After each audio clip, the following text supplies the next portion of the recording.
Әйеліңе көп ақша берсең, ақшаң көбейеді деген. Мен біреуге жақсылық істесем, ол маған қайтады ғой. Сосын сендердің ең жақсыларың, әйелдерің ең жақсы қарағандарың дейді. Мен оның қуантқан сайын, Алла Тағала мені қуантады. Әйел арқылы бақытты болады. Негізі еркек. Ол асыраушы ғой. Содан ләззат алады. Асырағаннан ләззат алады. Еркекше. Сөйтіп өзін еркек сезінеді. Алланың берген аманаты ғой. Сосын ол аманат Алланікі болса, оның бағатын да Алла Тағала. Мен бағып отқан жоқпын. Ақшасын да мен беріп отқан жоқпын. Мен просто проводник, посредник. Алла Тағала маған соның несібесін беріп жатыр. Мен арқылы беріп жатыр да.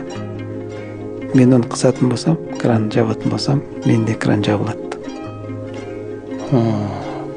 Менде